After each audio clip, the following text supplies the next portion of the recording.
الحمد لله رب العالمين والصلاة والسلام على أشرف الأنبياء والمرسلين سيدنا محمد وعلى آله وأصحابه وأزواجه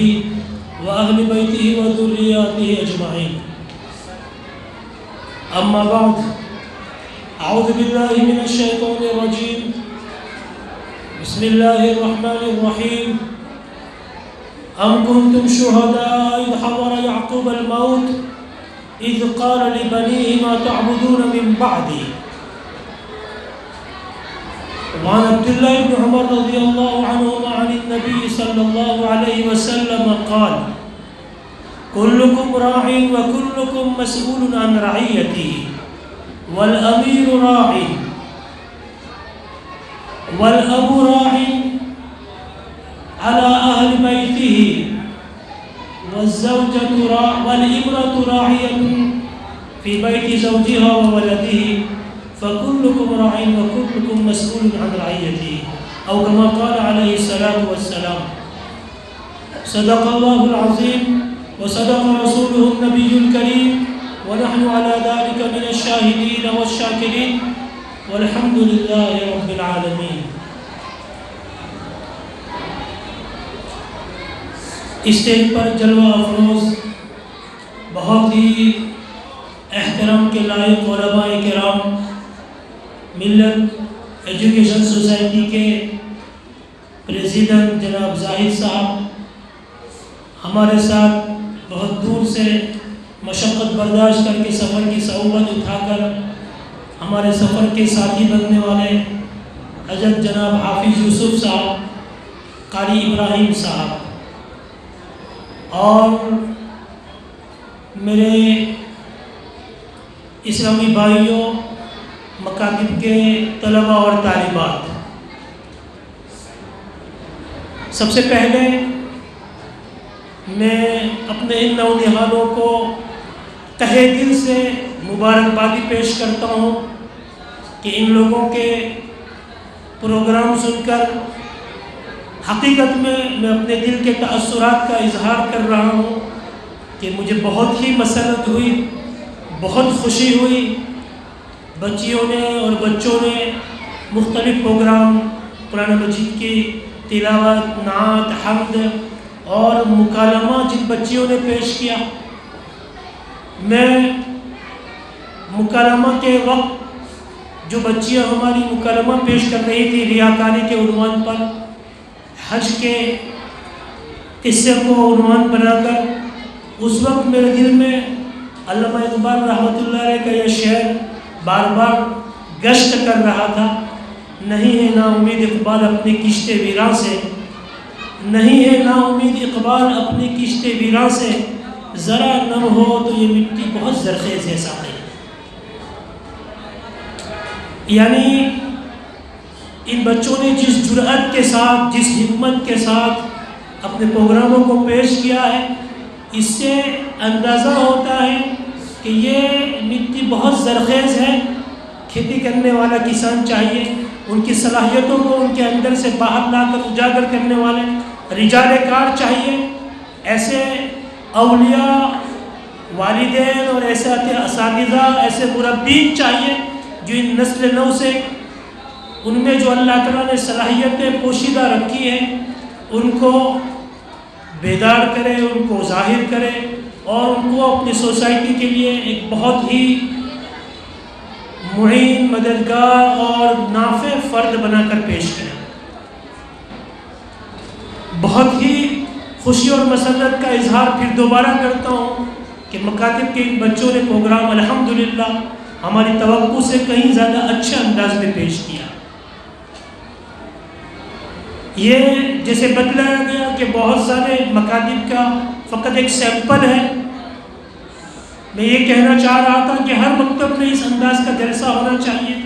ہمارے مولانا نے، ناظم صاحب نے بتلایا کہ ہر جگہ مکتب میں اپنا پرائیویٹ جلسہ ہو گیا. یہ تو فقط کافی دینے کے لیے ایک سیمپل کے طور پر اجتماعی پروگرام رکھا گیا. جیسا کہ آپ سب حضرات کو معلوم ہے، ہمارے اس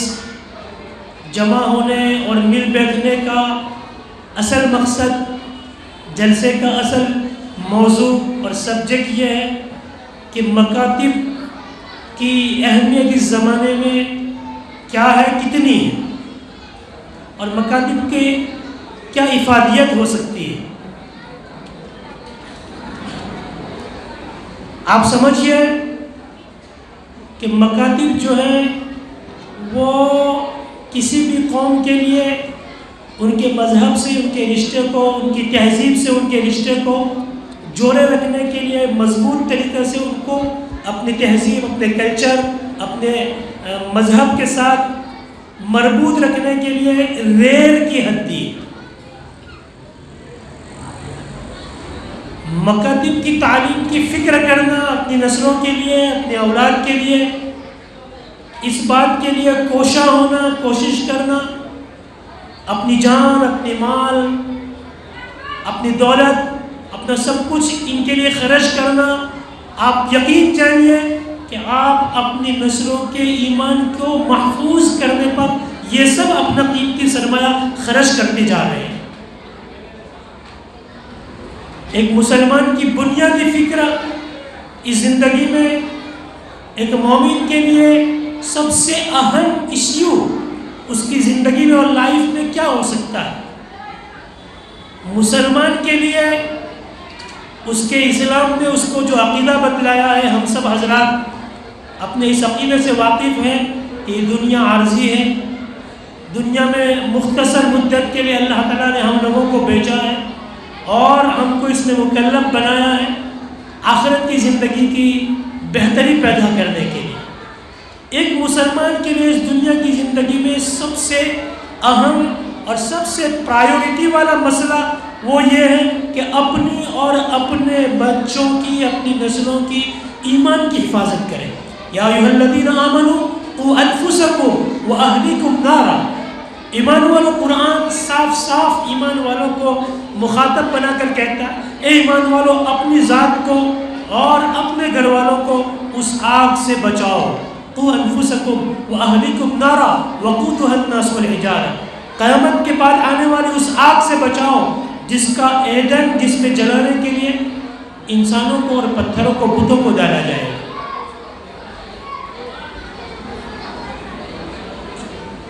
مسلمان اس دنیا میں اس دنیا کے لیے نہیں جیتا ہے۔ مسلمان اس دنیا میں اپنی دنیا کو بنانے کے لیے نہیں جیتا ہے۔ اس کے سامنے اپنی دنیاوی زندگی کو خوشحال بنانا اس کا اصل مقصود نہیں ہے۔ اپنے گھر والوں کی زندگی کس طرح خوشحال بن جائے، وہ کیسے آسودہ حال زندگی گزارے، اپنے بچوں کے لیے کتنا بیلنس کر دے، کتنے ان کے لیے ہمارے جانے کے بعد بھی ہم جائیداد اور دولتیں چھوڑ کر جائیں کہ وہ اطمینان اور عافیت والی زندگی گزارتے رہیں، یہ ہماری بنیادی فکر نہیں ہے اور نہیں ہے۔ میں نے قرآن مجید کی جو آیت شروع میں پڑھی، اس میں قرآن مجید نے ایک ڈائیلاگ نقل کیا ہے، ایک مکالمہ نقل کیا ہے۔ آپ اگر اس قرآن کی آیت کا ترجمہ اور تفسیر کو پڑھیں یا کسی سے معلوم کریں، اگر آپ عربی جانتے ہیں اور اس میں غور و فکر کریں تو آپ کو بڑی حیرت ہوگی کہ قرآن مجید نے جو واقعہ بیان کیا ہے، بنی اسرائیل یعنی یہود اور عیسائی، کرسچن، جن کو قرآن کی اصطلاح میں، قرآن و حدیث کی زبان میں ان کو بنی اسرائیل کہا جاتا ہے۔ بنی اسرائیل نبی اکرم صلی اللہ علیہ وسلم کی اس دنیا میں آنے سے پہلے بنی اسرائیل اس دنیا کے بہتر لوگ تھے، بہترین امت تھی۔ ان کو اللہ نے اپنا ابنا اور اپنا احبا کہا، اپنے محبوب قرار دیا تھا۔ اللہ تبارک و تعالیٰ نے حضرت آدم علیہ السلام سے جو انبیاء کا سلسلہ شروع کیا، ایک کے بعد دوسرے پیغمبر آتے رہے، بڑی تعداد انبیاء کی بنی اسرائیل کی قوم میں یعنی یہود اور نصارہ کے درمیان بھیجی گئی۔ حضرت ابراہیم خلیل اللہ علیہ السلام، جن کو ہم خلیل اللہ کہتے ہیں، اور وہ نبی اکرم صلی اللہ علیہ وسلم کے بھی جد امجد ہیں۔ ابراہیم خلیل اللہ وہ پیغمبر ہیں جن کو حدیث میں ابو الانبیاء کہا گیا ہے۔ ابو الانبیاء کا مطلب یہ ہے کہ حضرت ابراہیم علیہ السلام سے پہلے بہت سارے پیغمبر آئے ہیں، آدم اور شیس اور نوح اور فلاں اور فلاں، پھر درمیان میں حضرت ابراہیم علیہ السلام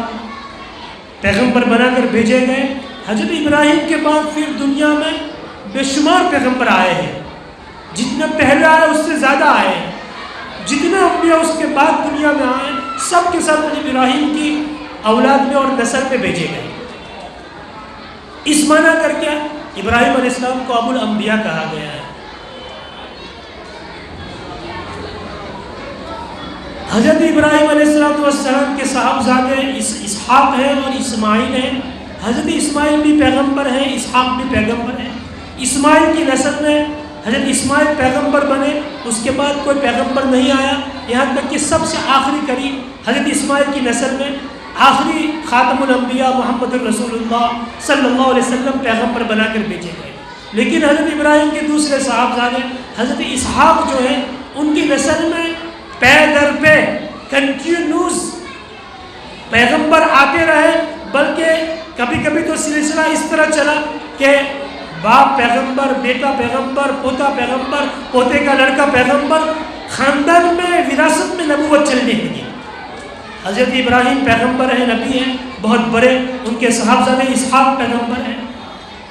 ان کے بیٹے یعقوب علیہ السلام پیغمبر ہیں، ان کے بیٹے یوسف پیغمبر ہیں، ان کے بعد ان کی نسلوں میں پیغمبر آتے گئے۔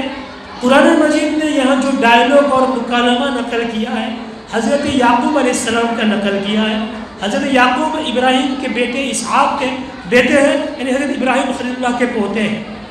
یعقوب ہی کا دوسرا نام قرآن کی زبان میں اسرائیل ہے، اور یعقوب کے 12 بیٹے تھے، حضرت یوسف اور ان کے 11 بھائی جن کا قصہ قرآن میں ہے۔ انہی 12 بیٹوں کی نسل دنیا میں بڑھتی گئی، انہی کو بنی اسرائیل کہا جاتا ہے۔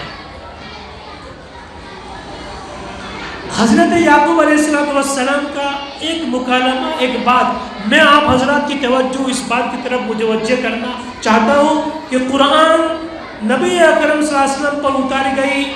قیامت تک آنے والی انسانیت کے لیے سب سے آخری کتاب ہے۔ یہ کتاب ہدایت ہے۔ قیامت تک جتنے مسلمان نہیں، جتنے انسان دنیا میں آتے رہیں گے، ان سب کی ہدایت کی گارنٹی اور ضمانت جو ہے وہ قرآن میں رکھی گئی ہے۔ قرآن کو اس کا ضامن بنایا گیا ہے، ہدی للناس قرار دیا گیا ہے کہ قیامت تک آنے والے انسان اگر ہدایت پانا چاہتے ہیں، اپنے رب سے اپنا تعلق جوڑنا چاہتے ہیں، اپنا معاملہ درست کرنا چاہتے ہیں، اپنے رب کے پسندیدہ دھرم اور مذہب پر چلنا چاہتے ہیں، تو وہ ان کو قرآن سے ملے گا۔ یہ کتاب ہدایت ہے۔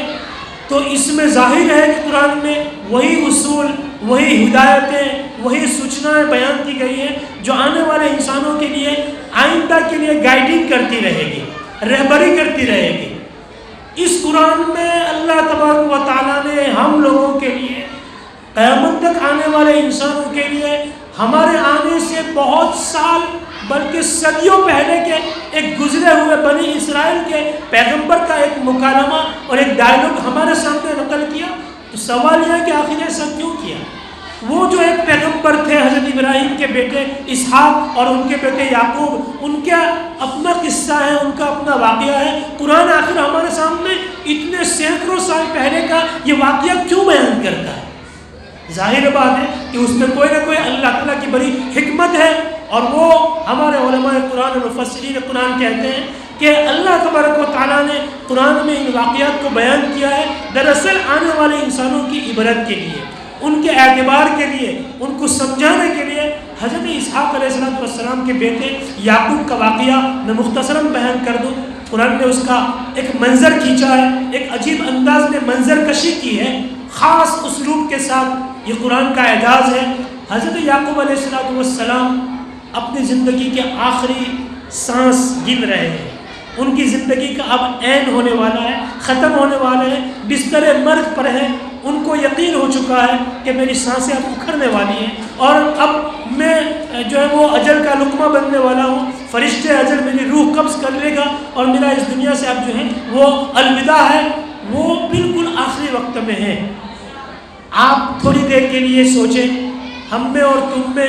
ہماری سوسائٹی میں، ہمارے سماج میں ایک آدمی اپنی زندگی کے آخری سانس میں ہو اور بستر مرگ پر ہو اور اس کو اندازہ ہے کہ میں اب کچھ گھنٹوں کا یا کچھ منٹوں کا مہمان ہوں، وہ اپنے بیٹوں کو، اپنے چہیتوں کو، اپنے پیاروں کو اپنے پاس جمع کر لیتا ہے، بلکہ اس کے بیٹے، اس کی اولاد جمع ہو جاتی ہے، اور وہ شخص اپنے بیٹوں کو آخری وقت میں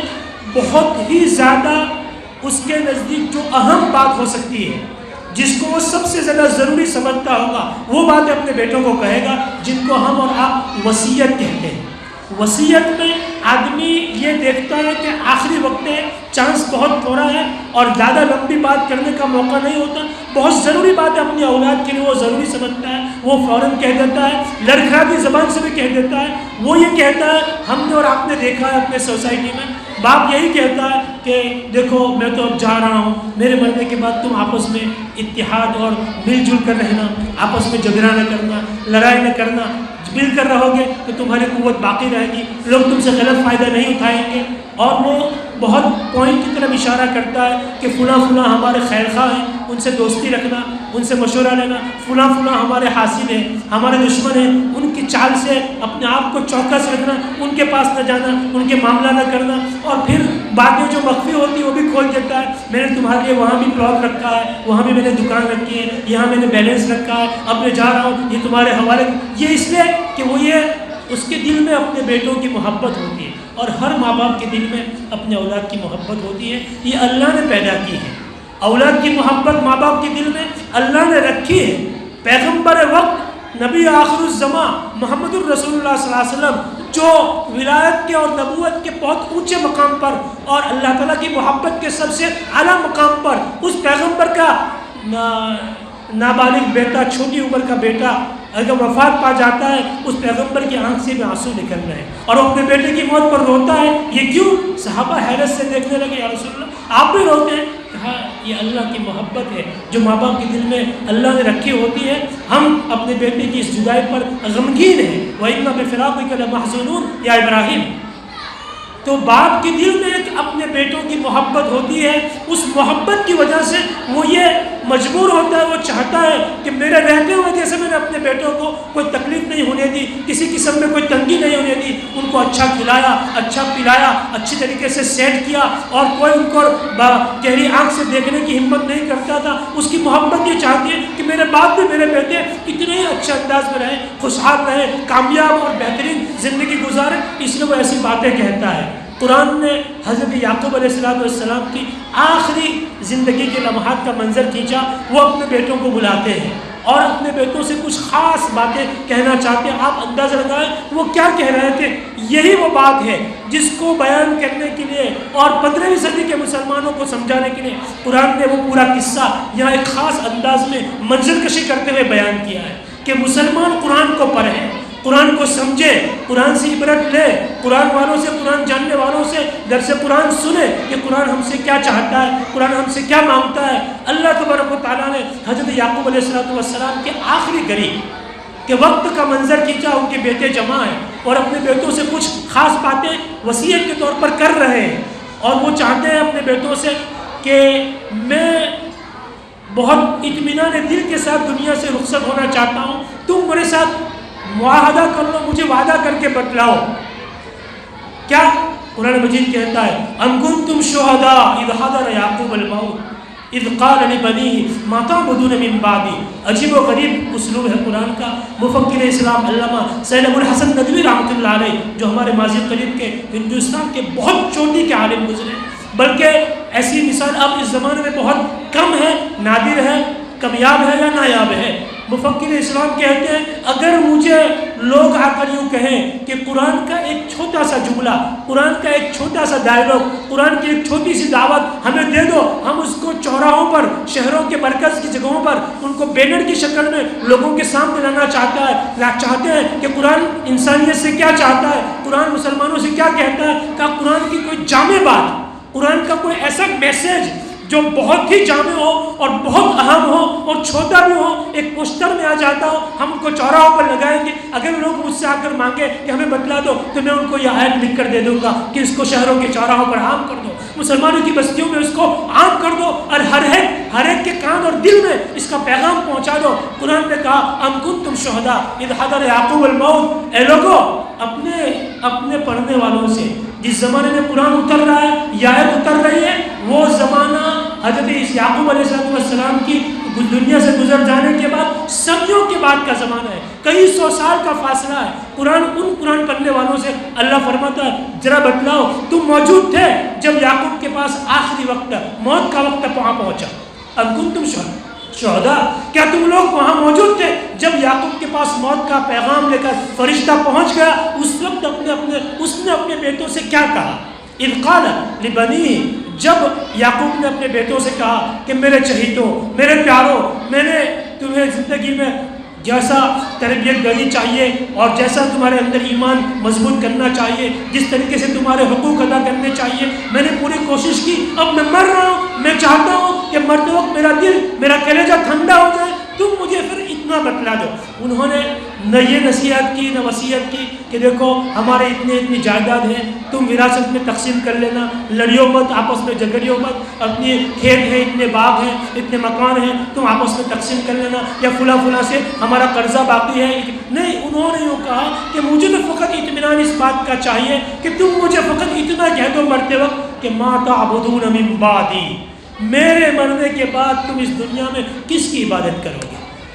میرے مرنے کے بعد تم کس کی عبادت کرو گے؟ عجیب و غریب قرآن کا اسلوب ہے۔ یا آخر یہ آیت، یہ ڈائلاگ اتنی صدیوں کے بعد ہم کو اس لیے سنایا گیا قرآن میں کہ مسلمان کو یہ سمجھانا چاہتا ہے، مسلمانوں کا یہ ذہن قرآن بنانا چاہتا ہے، اس کا مالک یہ بنانا چاہتا ہے کہ اس دنیا میں ہر مومن کا صبح اٹھنے سے لے کر شام سونے تک اس کا سب سے بڑا ایشو، سب سے بڑا فکر، سب سے بڑی چیز اس کے دماغ میں ہونی چاہیے تو وہ یہ ہونی چاہیے کہ میرے مرنے کے بعد میری اولاد کس کی عبادت کرے گی، میرے اولاد کی ایمان کا کیا ہوگا۔ یہ سب سے بنیادی عنصر ہے۔ قرآن کہتا ہے یعقوب، یعنی تعجب کی بات ہے، حضرت یعقوب پیغمبر ہیں، ان کے والد اسحاق پیغمبر ہیں، ان کے والد ابراہیم پیغمبر ہیں، وہ اپنے بیٹوں سے جن میں پیغمبر ہیں، باپ پیغمبر اور دادا پیغمبر، دادا پردادا پیغمبر، نبوت کے گھرانے میں جن بچوں نے پرورش پائی، میرے اور آپ کے سماج میں کسی نیک بزرگ کے یہاں اگر ان کی اولاد ہو تو ان کی اولاد کے بارے میں ہم ایسا تصور نہیں کر سکتے کہ ان کی اولاد کوئی غلط راستے پر چلے گی، ہم بڑے تعجب سے کہیں گے اچھا تو بزرگوں کی اولاد ہے، بھائی ایسا نہیں کر سکتی۔ ان کے بارے میں حسن ظن ہوتا ہے، مان نہیں سکتا کہ نہیں اتنے بڑے اللہ کے ولی ان کی اولاد ایسا کر سکتی ہے، یعنی آئندہ کوئی ان کے اولاد مندر میں گھنٹی بجائے گی، شرک کا ارتکاب کرے گی، لیکن پیغمبر ہے، پیغمبر نے کیسی تربیت کی ہوگی اپنے بیٹے کی، اور جس بچوں نے پیغمبر کی گود میں تربیت پائی، نبی کے گود میں، اس کا چچا نبی، اس کا باپ نبی، اس کا دادا، اس کے بارے میں یہ سوچنا، یہ وسوسہ لینا کہ یہ شرک میں جا سکتے ہیں۔ قرآن کہتا ہے کہ ہاں ایسا وسوسہ یعقوب نے پیدا کیا، یعقوب نے یہ اطمینان چاہا کہ نہیں مجھے تو اس کا اندیشہ ہے، تم مجھے اطمینان دے دو کہ تم میرے بعد کس کی عبادت کرو گے۔ میرے بھائیوں، یہ مسلمان کی پرائیورٹی ہے۔ یہ کیسے ہوگا؟ یہ مکاتب کی تعلیم سے ہوگا۔ یہ جو ایمان کی فکر ہے، ایمان کی حفاظت کی،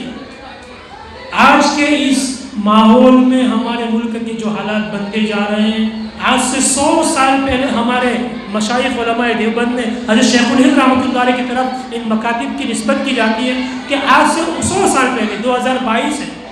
1920-22 میں حضرت شیخ الہند نے یہ نعرہ دیا تھا اور مسلمانوں نے ہندوستان کو سمجھایا تھا کہ دیکھو اپنی بستیوں میں قرآن کے دروس جاری کرو، درس قرآن اپنی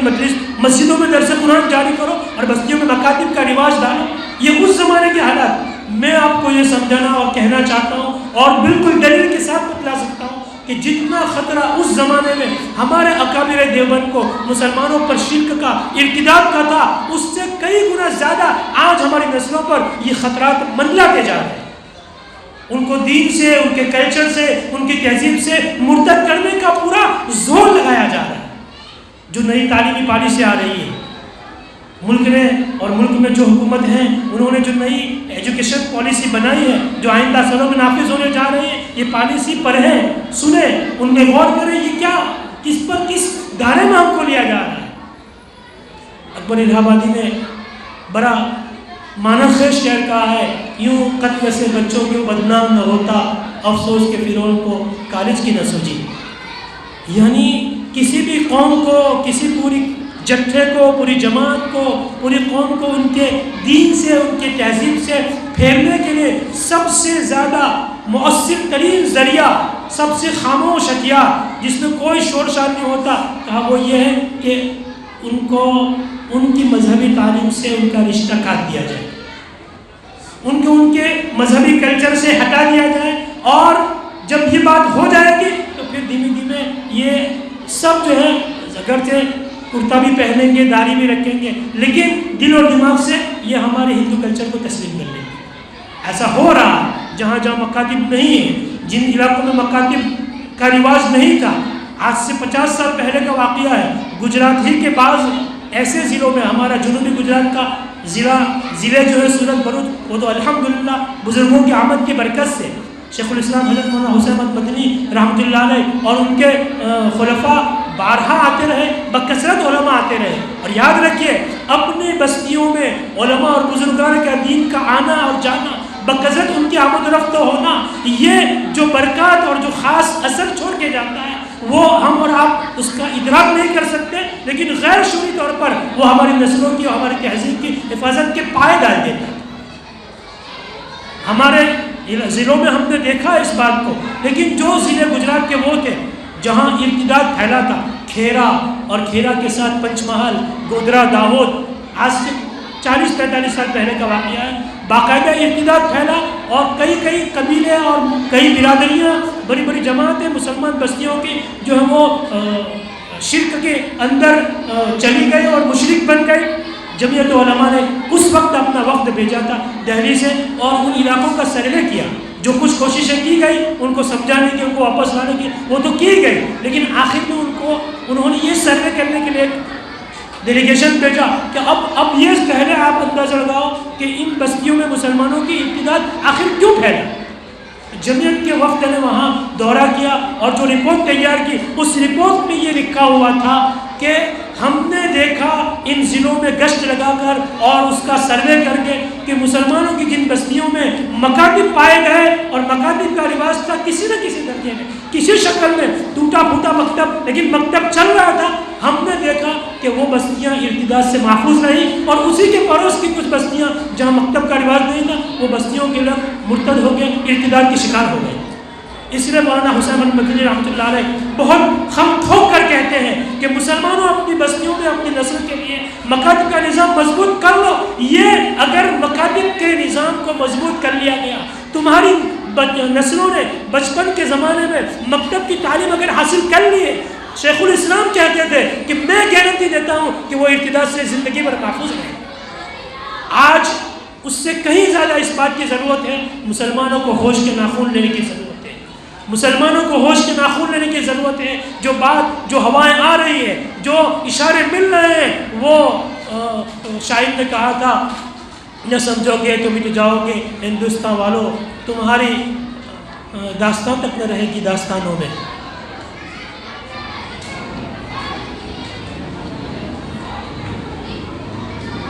ہم اپنے اولاد کے کہیں فکر مند ہو،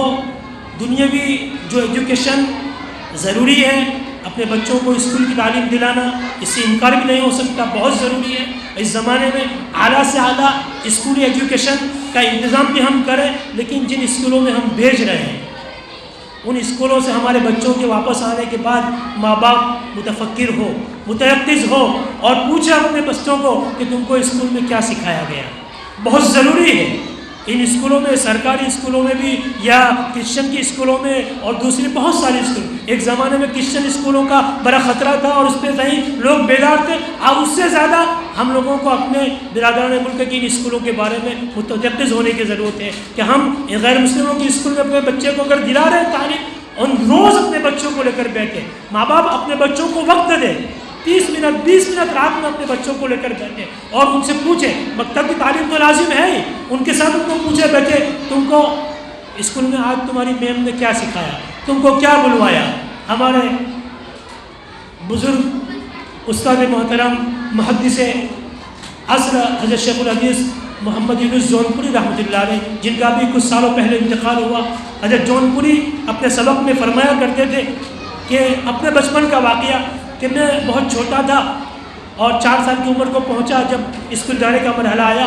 تو شوق تھا پڑھنے کا، تو میں بھی اسکول میں چلا گیا۔ 1-2 دن گیا، تیسرے دن والد صاحب جو عالم نہیں تھے، اسی طرح دنیاوی کاروباری آدمی تھے، عام آدمی تھے مسلمانوں کی طرح، لیکن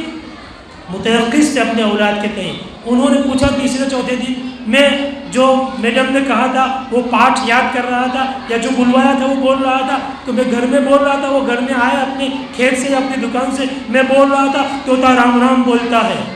وہ جو اسکول میں پڑھایا تھا طوطا رام رام بولتا ہے۔ والد صاحب نے سنا، کہا یہ کیا ہے؟ کہا اسکول میں آج ہم کو یہ بتلایا گیا۔ تو وہ چوپڑی اسی وقت بک انہوں نے اٹھا دی، کہا کل سے تمہیں اسکول نہیں جانا ہے۔ انہوں نے اپنی نسلوں کی ایمان کی حفاظت کے لیے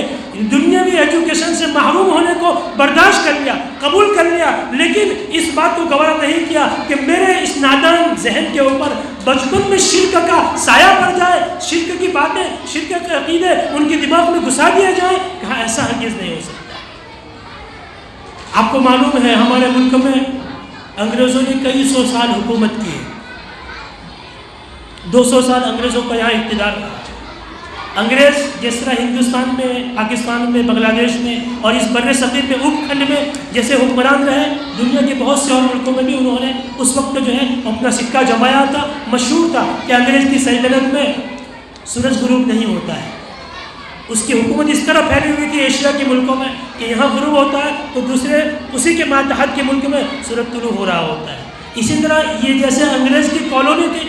یہ ہندوستان اپ کھنڈ، اسی طرح جو یورپ کی دوسری قومیں تھیں، فرینچ تھے، انہوں نے بھی افریقہ کے بہت سے ملکوں پر اسی طرح اپنی کالونی بنائی تھی۔ فرانس کی حکومت اس زمانے میں الجزائر پر تھی، مراکش میں تھی، موروکو اور الجزائر پورے فرانس کے ماتحت تھے۔ کتابوں میں عجیب و غریب واقعہ لکھا ہے۔ میں آپ کو اس بات کی طرف متوجہ کرنا چاہوں گا کہ اپنے اولاد کی طرح اگر ہم نے ذرا سی غفلت کی تو یاد رکھیں ہم ان کے دین و ایمان کے بارے میں جو ہے پھر ہاتھ سے ہمارے وہ بالکل جا سکتے ہیں۔ مولانا منظور نعمانی رحمۃ اللہ علیہ نے جو اتر پردیش میں ان کی جو دینی تعلیمی کونسل تھی، میں ملت ایجوکیشن کے ذمہ داروں کو اس درمیان رک کر پھر دوبارہ اپنے دل سے ان کو بھی مبارکبادی پیش کرتا ہوں کہ انہوں نے اپنا مال، اپنی جان، اپنی فکریں اور اپنا وقت اس کے لیے خرچ کیا اور یہ مکاتب کی تحریک شروع کر دی۔ 10 مکاتب دیہاتوں میں انشاءاللہ یہ سلسلہ چلا ہے، یہ بڑھتا جائے گا۔ میں کہوں گا کہ اکیلے چلیے، لوگ آتے جائیں گے، کارواں بنتا جائے گا۔ یہ زبردست خدمت ہے۔ یہ وہ افراد ہیں کہ سماج کو چاہیے کہ جتنا ہو سکے بغیر کسی ہچکچاہٹ کے اپنے ذاتی اختلافات ختم کر کے ایسے لوگوں کا پورا ساتھ دیں کہ ہمارا پورا علاقہ مکاتب کی بہار سے بہار آور ہو جائے۔ قاضی عدیل عباسی اس زمانے کے ایسے ہی ایک پروفیسر تھے اور بہت دیندار آدمی تھے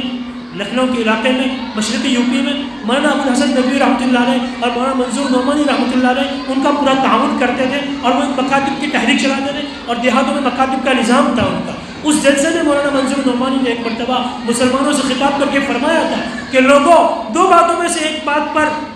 تیار ہو جاؤ، یا تو اپنے اولاد کی دینی اور تہذیبی ارتداد کو قبول کر لو، یا پھر اس وقت تم سے جو ہو سکتا ہے، اس کو بھی آج 50 سال ہو گئے، اس وقت تم سے جو ہو سکتا ہے اپنے اولاد کے لیے اس کو کر گزرنے کے لیے اپنے آپ کو پیش کرو۔ 2 ہی بات ہے، یا تو اپنی اولاد کے آئندہ ایمان کی اور کلچر کی حفاظت اور اس سلسلے میں ارتداد کو قبول کر لو کہ پھر ہمارے ہاتھ میں نہیں رہ سکتے، یا پھر ابھی تم سے جو ہو سکتا ہے وہ اپنے آپ کو کر گزرو۔ یہی بس ایک راستہ ہے، یہی بس ایک اسباب کے درجے میں ہے۔ اللہ ہماری نسلوں کی حفاظت فرمائے، ہمارے ملک کی حفاظت فرمائے، لیکن بہت ہی ضروری چیز ہے مکاتب کا نظام ہمارے دیہاتوں میں، ہماری بستیوں میں۔ تو میں یہ کہہ رہا تھا کہ اس سے اپنے اولاد کا وقت دینے سے، ان کی ذہن سازی کرنے سے کیا ہوتا ہے وہ بتلا رہا تھا۔ جو موروکو اور الجزائر میں فرینچ کالونی تھی اور فرانسیسیوں کی حکومت تھی، انگریزوں نے بھی ایسا ہی کیا تھا کہ اسی زمانے میں وہ یہاں حاکم تھے۔ یہاں سے ہمارے ذہین بچوں کو ہائی اسکول اور کالجوں سے ان کو جو ہے وہ اسکالرشپ دے کر کے UK اور انگلینڈ کی یونیورسٹیوں میں اسکالرشپ دی جاتی تھی، ان کو فلسفہ پڑھایا جاتا تھا۔ اپنی یونیورسٹیوں میں، اپنی ہاسٹل میں رکھ کر ان کا باقاعدہ جو ہے وہ مائنڈ بنایا جاتا تھا، ان کی ذہن سازی کی جاتی تھی اور ہمارے افراد کو ہمارے خلاف استعمال کیا جاتا ہے۔ فرانسیسی لوگ بھی ایسا ہی کرتے تھے. عجیب و غریب واقعہ لکھا ہے کہ اس زمانے میں فرانس کی حکومت نے مراکش عربی ملک ہے، افریقہ میں پڑتا ہے، لیکن وہاں کی آبادی مسلمانوں کی زیادہ تر عربی نسل ہوتی ہے، اور صحابہ کے زمانے میں فتح ہو گیا تھا. وہاں کے مسلمان نوجوانوں کو اور بچیوں کو انہوں نے ہائی اسکول میں اسکالرشپ کے بہانے سے اور اچھی سہولیات دے کر پیرس کی یونیورسٹیوں میں اور اپنے ہاسٹلوں میں داخلہ دیا اور باقاعدہ ان کی ذہن سازی شروع کی. پورے 1 سال 1.5 سال تک ان کو پڑھایا گیا اور ان کا پورا مائنڈ بنایا گیا، ان کا ذہن بنایا گیا، ان کو اپنے مذہب کے کہیں بہت کمزور بنایا گیا. اور آخر میں جب سال پورا ہوا، ان کا کورس پورا ہوا، تو ایک بڑا فنکشن حکومت نے رکھا پیرس کے ایک بڑے محلے میں اور بڑے ہال میں. اور وہ یہ چاہتے تھے کہ ہم نے جن بچیوں کی جو تربیت کی ہے، ذہن سازی کی ہے، ان کو ہم آج پیش کر کے مسلمانوں کے منہ پر تماچا ماریں گے کہ تمہاری نئی نسل اب ہمارے قبضے میں ہے. وہ ایسا بتلانا چاہتے تھے، اور ان کو اس پر اعتماد تھا کہ یہ جو کچھ بچے ہیں اور بچیاں ہیں، مسلمان نوجوان لڑکے اور لڑکیاں، ان کو ہم نے پوری محنت کر کے بالکل بنا دیا ہے، اب ہم جیسا بلوائیں گے ویسا یہ بولیں گے. پورا فنکشن ہوا، اور فنکشن کے درمیان پھر ان بچیوں کو پیش کیا گیا، اسٹیج پر لایا گیا. تو وہ بچیاں اس وقت پورے اسلامی پردے کے ساتھ اس اسٹیج پر آ گئی، جو بالکل پورے جلسے اور اس کے چلانے والے اور حکومت کے جتنے منسٹر تھے اور جتنے جو بیوروکریٹ تھے، ان سب کے تصور کے بالکل برعکس تھا. وہ ایسا سوچ نہیں سکتے تھے. وہ تو ایسا طے کر کے آئے تھے کہ ان کو ہم ویسٹرن اسٹائل میں لائیں گے، ویسٹرن لباس میں، ویسٹرن ڈریس میں لائیں گے، اورینٹ والے لباس میں آئیں گے، ان کا سر کھلا ہوگا، ان کے صدر کے اعضاء وہ نظر آ رہے ہوں گے. ایسا لباس پہنا کر وہ پورے ایک اسلامی حجاب کے ساتھ اس اسٹیج پر پیش کی گئی. باقاعدہ حکومت نے جس منسٹر کو اس کام کے لیے سونپا تھا، مسٹر لاگوس اس کا نام ہے، کتابوں میں لکھا ہوا ہے، جس کو یہ پورا شعبہ سپرد کیا گیا تھا کہ ان بچوں کو کیسے تربیت دینا ہے، کیسے تیار کرنا ہے. مسٹر لاگوس کو باقاعدہ وہاں کے پریسیڈنٹ نے خانگی میں طلب کر کے اس کا حساب لیا، احتساب کیا، محاسبہ کیا کہ یہ کیا ہو گیا. ہم جس دن کو دیکھنے کے لیے ترس رہے تھے، ہم چاہتے تھے کہ ایسا پیش کیا جائے، یہ کیا ہو گیا. اس وقت مسٹر لاگوس اس اسٹیج پر قرآن لے کر آیا اور پورے مجمع کے سامنے، اپنے حکومت کے سامنے، اپنے بیوروکریٹ کے سامنے، اپنے منسٹر کے سامنے، اپنے پریسیڈنٹ کے سامنے، اپنی پوری فرانسیسی حکومت کے سامنے اس نے علن اعلان یہ کہا کہ دیکھو، ہم نے 2 سال پورے کورس میں محنت کی، ہمیں پورا اطمینان اور اعتماد تھا کہ ہم اس میں کامیاب ہوں گے، لیکن اب میں آپ لوگوں کو بتلاتا ہوں کہ جب تک یہ کتاب ان لوگوں کی سوسائٹی میں رہے گی، ان کے بچے جب تک اس کو پڑھتے رہیں گے، اس کو مانتے رہیں گے، ان کے والدین جب تک اس کتاب سے ان کو جوڑے رکھیں، یہ قرآن لے کر آیا ہو کہ جب تک یہ مسلمانوں کے سماج میں، ان کے گھرانوں میں جب تک یہ رہے گا، تب تک ہم کسی کوشش میں اقتدار کی کامیاب نہیں ہو سکتے. میرے بھائیوں، یہ ضمانت ہے. اللہ نے ہمیں ان مکاتب کی شکل میں ایک زبردست سبب دیا ہے، ایک زبردست نعمت دی ہے. بہت سے ایسے علاقے، بلکہ بہت سے ایسے ممالک ہیں جو نام کے مسلمان ہیں، جہاں مکاتب کا نظام نہیں ہے، وہاں کی نسلیں برباد ہو رہی ہیں. اللہ تعالیٰ ہمیں احتساب کی توفیق عطا فرمائے، ہمیں احساس عطا فرمائے آنے والی نسلوں کا، ہماری نسلوں کی ایمان کی حفاظت فرمائے. اللہ تعالیٰ ہمارے اس جمع ہونے کو، مل بیٹھنے کو قبول فرمائے، اور ان مکاتب کی تحریک کر چلنے والے ہمارے ذمہ داروں کے اللہ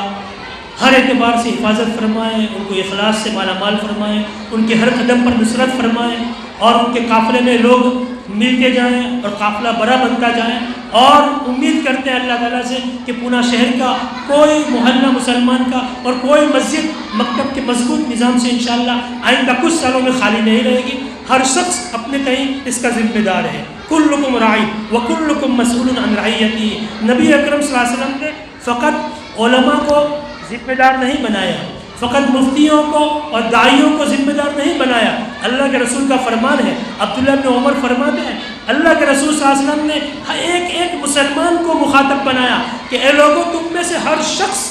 راعی، کلکم راعی وکلکم مسئول عن رعیتہ. تم میں سے ہر ایک آدمی اپنا نگران ہے، ذمہ دار ہے، اپنے ماتحتوں پر اس کی ذمہ داری بنتی ہے. اللہ کے رسول نے اس کی تفصیل کر کے بتلائی. اگر کوئی امیر ہے،